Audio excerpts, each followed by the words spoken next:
A primeira pergunta de hoje é da nossa ouvinte Luciana, da cidade do Guarujá. Que Deus abençoe a nossa irmã pela sua participação. Ela pergunta ao pastor Natanael Rinaldi sobre igreja tradicional e igreja pentecostal. Qual é a diferença, pastor? Por que houve divisão? Eu quero dizer ao nosso consulente que não existe propriamente divisão, porque, de modo geral, tanto a tradicional como os pentecostais estão centralizados na mensagem central da Bíblia, como já tenho mencionado hoje, é a pessoa de Cristo, sua obra salvífica e redentora. Como disse Paulo aos Coríntios, quando fui ter convosco, não fui com palavras persuasivas de sabedoria humana, porque nada me propus saber senão Jesus Cristo e este crucificado. E este mesmo Paulo, no capítulo 15 de 1 Coríntios, ele reitera: notifico-vos, irmãos, o evangelho que também recebi, pelo qual também sois salvos, se o retiverdes, tal como vos tenho anunciado. O que é que Paulo disse desse evangelho? Cristo morreu por nossos pecados, foi sepultado, ressuscitou ao terceiro dia em corpo glorificado e passou 40 dias aqui na terra e depois ascendeu aos céus. Então este evangelho é o que nós pregamos continuamente. Naturalmente, em caráter doutrinário, nós temos a posição dos tradicionais que chegaram primeiro do que os pentecostais aqui no Brasil. A primeira escola dominical foi aberta por um pastor do grupo tradicional e assim sucessivamente houve estabelecimento de igrejas tradicionais aqui no Brasil. Então foram eles os pioneiros que chegaram aqui no Brasil para evangelizar. Naturalmente, naquele tempo, era um tempo ainda de perseguições religiosas, a religião oficial do país era o catolicismo, e havia, então, essas controvérsias e essas perseguições, não pode usar cemitério, não pode ter privilégio para isso, para aquilo, mas esses nossos irmãos prevaleceram. E lá pelos idos de 1910, então começaram a chegar os primeiros pentecostais. Nós temos dois líderes que vieram dos Estados Unidos, Daniel Berg e Gunnar Wingre, que se estabeleceram lá no estado do Norte, no estado do Pará, e dali, na cidade de Belém, se localizaram a princípio numa igreja batista. E depois, então, quando começaram a manifestar que criam nos dons espirituais mencionados na Bíblia Sagrada, eles então foram rejeitados e tomaram uma posição independente e passaram a percorrer o Brasil com a mensagem pentecostal. Então nós temos, a partir de 1910, a colocação da entrada das igrejas pentecostais no Brasil. A igreja primeira que começou aqui no Brasil foi essa chamada Congregação Cristã no Brasil, que não gosta muito da leitura da Bíblia, vive mais pelas manifestações do Espírito, e chegam a recomendar: não leia a Bíblia, porque a Bíblia leva você a uma situação de estagnação espiritual. Isso é um desaforo à luz da Bíblia Sagrada, porém é o que ensinam. E se colocam também como uma igreja exclusiva onde há salvação apenas. Todos os demais evangélicos são considerados sectários. Agora, a Assembleia de Deus que veio a seguir, essa cresceu rapidamente em todos os estados do país. Não ficou uma cidade que não tivesse elementos ou pessoas das Assembleias de Deus. Então, nós queremos dizer o seguinte, que o grupo das igrejas tradicionais, batistas, metodistas, presbiterianas, tem um ponto de vista segundo o qual os dons espirituais, as manifestações do Espírito Santo, como no dia de Pentecostes, foram restritas até a morte dos apóstolos, lá pelos anos 100 da nossa era, mais ou menos, e que depois, então, houve uma normalidade na vida cristã sem essas mais manifestações que houve nos dias apostólicos, como também relata o livro de Atos dos Apóstolos. Já as pentecostais creem que as manifestações do Espírito são para até os últimos dias, porque às vezes se lê 1 Coríntios capítulo 13, quando o apóstolo Paulo faz menção de um tempo quando os sinais terminariam, não existiriam mais. E às vezes não há uma compreensão exata desse texto. Eu queria ler e apresentar aqui o meu ponto de vista, quando Paulo diz em 1 Coríntios capítulo 13, versículo 11 em diante: quando eu era menino, falava como menino, sentia como menino, discorria como menino, mas logo que cheguei a ser homem, acabei com as coisas de menino. Porque agora vemos por espelho, em enigma, mas então veremos face a face. Agora conheço em parte, mas então conhecerei como também sou conhecido. Agora, pois permanecem a fé, a esperança e o amor, estes três, mas o maior é o amor.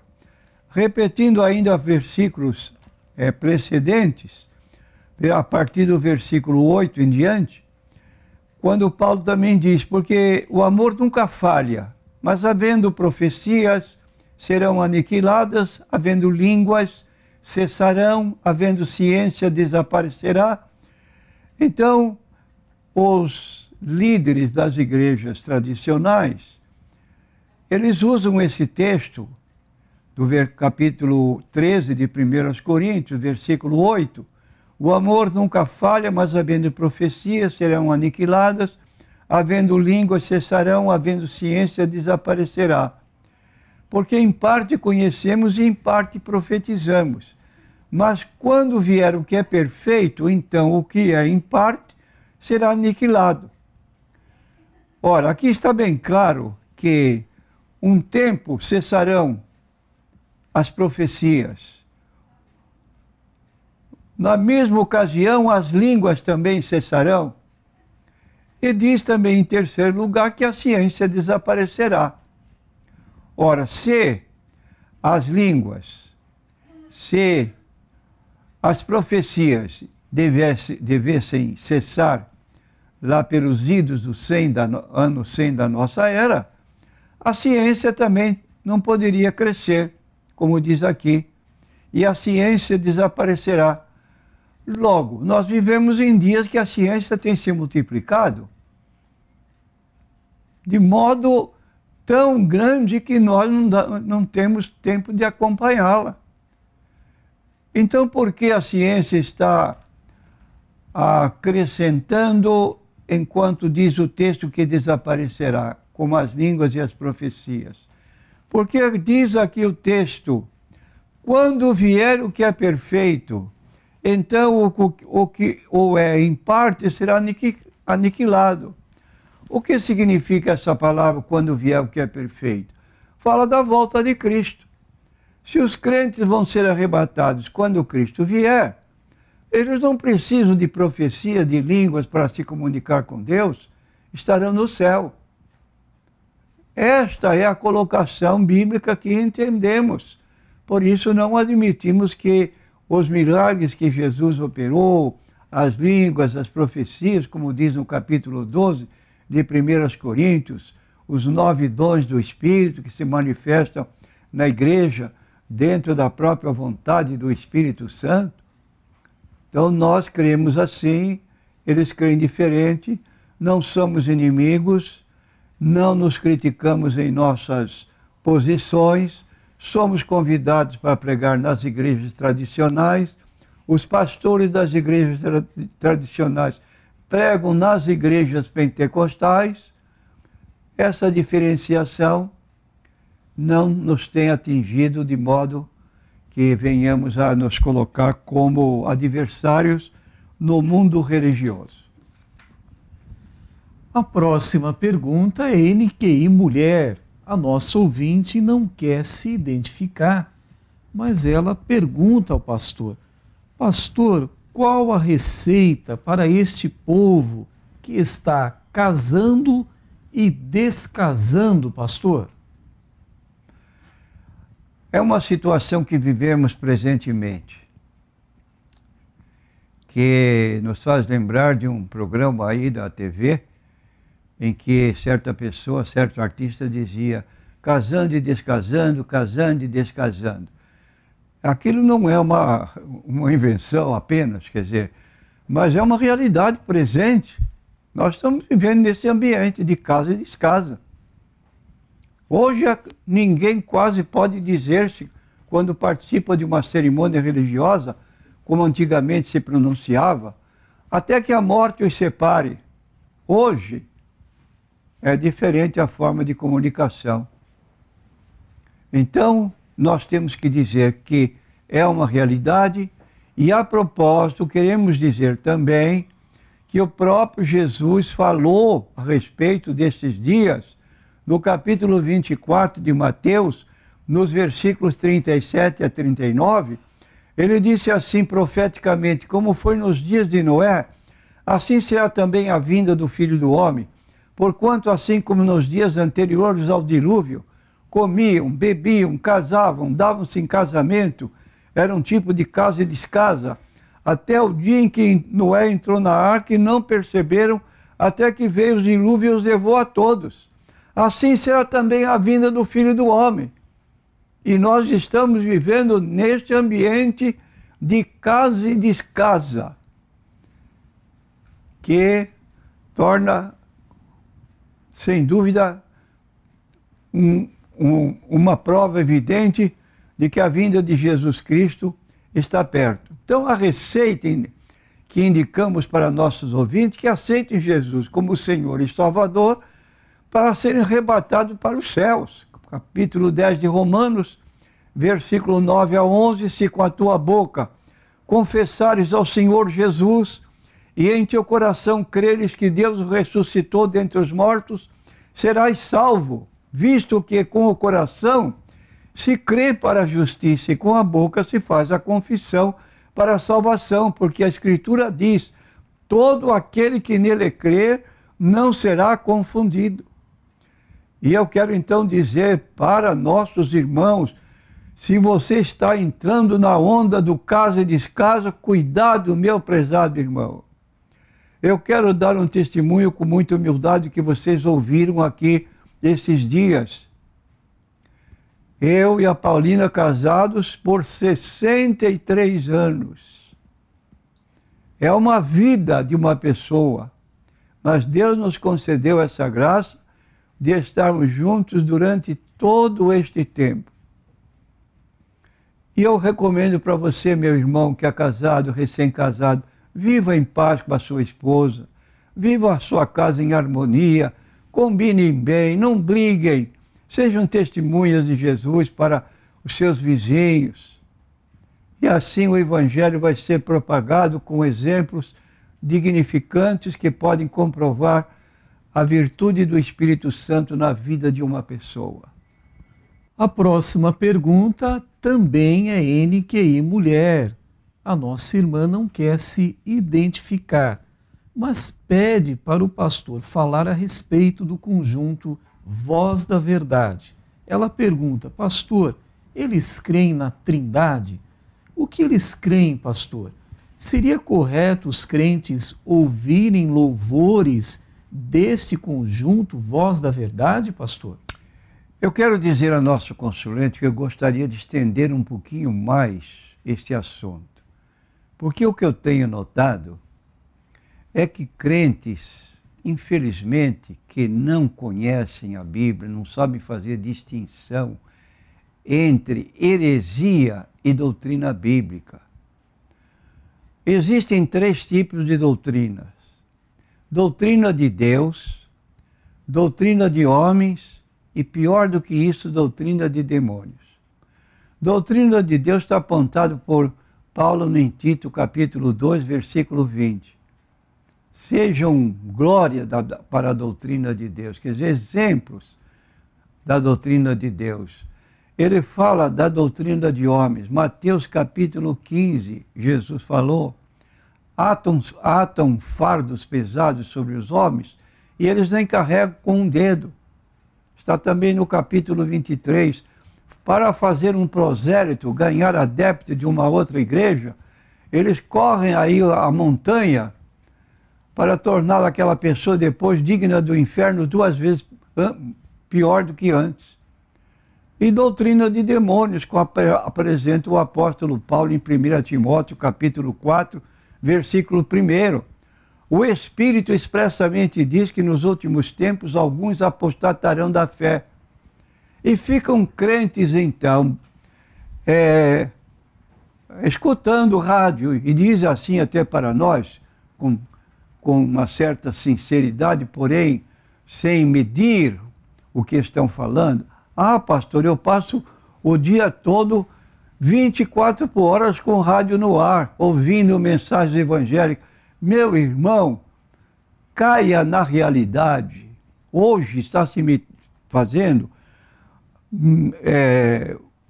cânticos e DVDs e CDs de ensinos de doutrinas como adventista, como esse grupo aqui, Voz da Verdade, e outros grupos, para captar crentes, chegando ao ponto de citar o nome de uma determinada cantora, o cantor, que pertence a determinada igreja, mas, na verdade, o hino é proclamado por uma seita.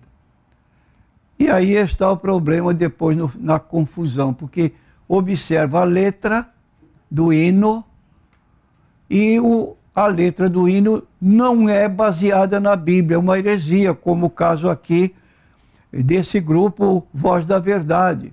Ora, você pode admitir, e nós temos prova disso, que esse grupo o líder chama que a doutrina da Trindade é uma doutrina do diabo. Ora, quando chega a esse extremo, agora você vai ouvir que Jesus é uma pessoa única da divindade. Quando se fala no Pai, a natureza divina de Jesus era o próprio Pai. Então, Pai não é pessoa, era a natureza divina de Jesus. Quando se fala no Filho, se fala da natureza humana de Jesus. Antes ele não era filho. Agora você pega a primeira, João capítulo 1 e versículo 1. No princípio era o Verbo. O Verbo estava com Deus, o Verbo era Deus. Ele estava no princípio com Deus.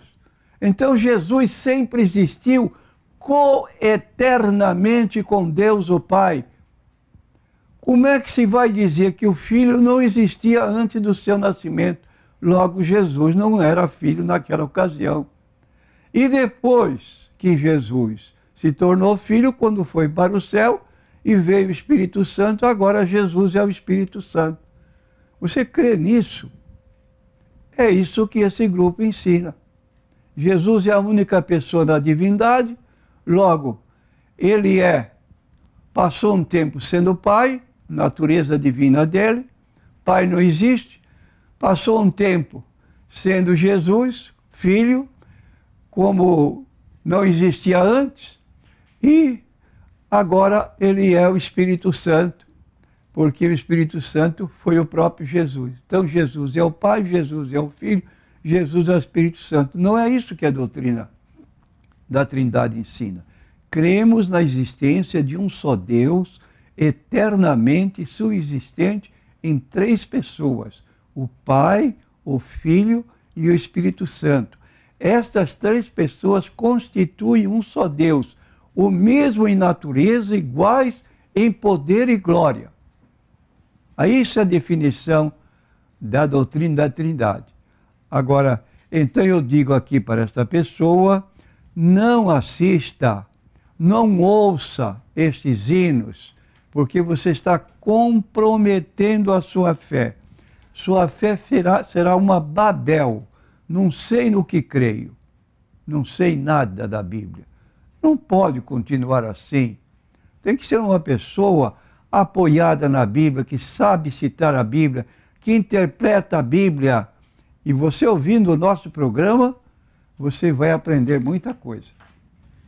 A próxima pergunta também NQI Mulher. As mulheres estão fazendo perguntas aqui no nosso programa. A nossa ouvinte não quer se identificar, mas ela pergunta ao pastor: pastor, eu ouvi a sua mensagem. O Senhor falou sobre o pecado e sobre o arrependimento. E o Senhor também citou o apóstolo Paulo, que foi um perseguidor, mas depois se arrependeu. Agora, nosso ouvinte quer saber com relação ao crente, aquele que já é crente, pastor, e cai da graça, cai em pecado, mas ele, pastor, também se arrepende, confessa. Ele vai entrar no céu, pastor? Tem salvação para ele ainda? Nós, sem analisarmos o caso assim pessoalmente, temos cuidado com isso, mas genericamente vamos dizer o que a Bíblia declara. Por exemplo, nós temos aqui em 1 João, capítulo 1, uma declaração segundo a qual, se dissermos que não temos pecado, diz assim o versículo 8, se dissermos que não temos pecado, enganamo-nos a nós mesmos e não há verdade em nós. Se confessarmos os nossos pecados, Ele é fiel e justo para nos perdoar os pecados e nos purificar de toda injustiça. Se dissermos que não pecamos, fazemo-lo mentiroso e a sua palavra não está em nós. Então aqui, João, na sua primeira carta, capítulo 1, versículo 8 a 10, ele mostra a situação. Se nós confessarmos nossos pecados, Ele é fiel e justo para nos perdoar os pecados e nos purificar de toda injustiça. Se dissermos que não pecamos, fazemos-lo mentiroso e a sua palavra não está em nós. Então nós, como cristãos, às vezes, sem propósito, podemos pecar. Certos pecados que cometemos, podemos chegar a Deus, como diz a Bíblia Sagrada, em Mateus 6:6, entra no teu quarto, fecha a tua porta, ora ao teu pai em secreto, faz a sua confissão a Deus e recebe o perdão da parte dele. Agora, repetindo ainda no capítulo 2 dessa mesma carta, meus filhinhos, estas coisas vos escrevo para que não pequeis. Mas se alguém pecar, temos um advogado para com o Pai, Jesus Cristo o justo. Então não é para pecarmos propositadamente. Vou repetir, não é para pecarmos propositadamente, deliberadamente, voluntariamente. Mas se viermos a pecar, temos um advogado para com o Pai, Jesus Cristo o justo. E Ele é a propiciação pelos nossos pecados, e não somente pelos nossos, mas também pelos de todo mundo. Agora, chega um ponto, nessa mesma carta de João, que chegamos a um nível em que João faz uma prevenção muito pesada. Capítulo 5 de 1 João, versículo 6, se alguém vir pecar seu irmão, pecado que não é para a morte, orará e Deus dará a vida àqueles que não pecaram para a morte. Há pecado para a morte, e por isso não digo que ore. Toda iniquidade é pecado, e há pecado que não é para a morte. Sabemos que todo aquele que é nascido de Deus não peca, isto é, não vive pecando propositadamente, mas o que de Deus é gerado conserva-se a si mesmo e o maligno não lhe toca. Então aqui está uma posição que é perigosa. Se vier a pecar, é pecado para a morte. Então é um caso que precisa ser deliberado pela direção da igreja e a pessoa precisa procurar a igreja para indagar do pastor qual é a posição da igreja em face de determinada situação. E ainda queria alertar no capítulo 10 de Hebreus, o seguinte, versículo 26. Se pecarmos voluntariamente, é o que eu disse, propositadamente, depois de termos recebido o conhecimento da verdade, já não resta mais sacrifício pelos pecados. Aí é um estado que é o pior. Mas uma certa expectação horrível de juízo e ardor de fogo que há de devorar os adversários. Então, quero dizer à nossa consulente que cada qual examine-se a si próprio e vê a sua situação. Agora, para animar a irmã, está no livro de Provérbios 28, 16. Quem confessa suas transgressões a Deus e as abandona, alcança misericórdia. Quem as encobre nunca prosperará. Então, confessar a Deus, pedir perdão, alcança misericórdia. Se encobrir um pecado que é para a morte, assim, esse então é uma situação que eu não vou dar a sentença porque não sou Deus para isso, mas é um estado que precisa ser examinado de cada estado, cada situação, de cada pessoa de per si. A próxima pergunta é da ouvinte Nery. Ela diz aqui que ouviu o pastor dizer que quem não é batizado com o Espírito Santo e quem não fala em línguas não tem o Espírito Santo. Ela disse que ouviu isso de um pregador, de um pastor que estava pregando. Ela pergunta ao pastor Natanael: o senhor concorda com isso, pastor? Eu não concordo porque a Bíblia não concorda.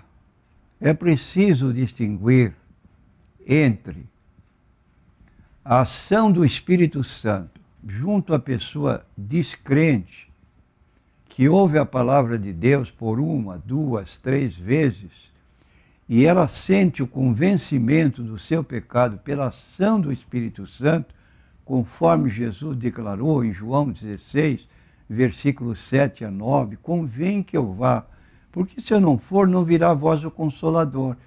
Mas quando ele vier, ele convencerá o mundo do pecado. Do pecado porque não crê em mim. Então a pessoa incrédula, não crê em Jesus, convencida pelo Espírito Santo, quando vai a uma igreja evangélica, ouve a mensagem do Evangelho pela primeira vez, quando se lhe faz um convite para aceitar Jesus como Salvador e Senhor, essa pessoa vai à frente e ora-se por ela, e agora então a vida dela tem um início na vida cristã. Ela nem sabe que existe Espírito Santo.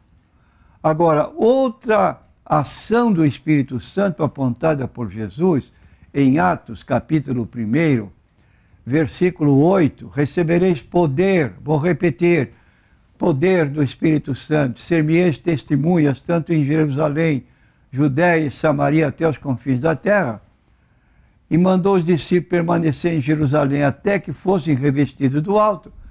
É outra situação para uma pessoa cristã. Já recebeu a Cristo, é uma pessoa cristã como os 120 que estavam no cenáculo, quase 120, todos foram cheios do Espírito Santo, começaram a falar noutras línguas conforme o Espírito Santo lhes concedia que falasse. Eram todos já cristãos e foram revestidos de poder. Logo, ninguém pode dizer que Jesus é Senhor se não for pelo Espírito Santo. Logo, o Espírito Santo atua na vida de uma pessoa que ainda não é crente, ele recebe a Jesus como Salvador e ele tem o Espírito Santo atuando na sua vida. Então, é preciso que se compreenda isso. que está também no capítulo 12 de 1 Coríntios. Portanto, vos quero fazer compreender que ninguém que fala pelo Espírito de Deus diz Jesus é anátema.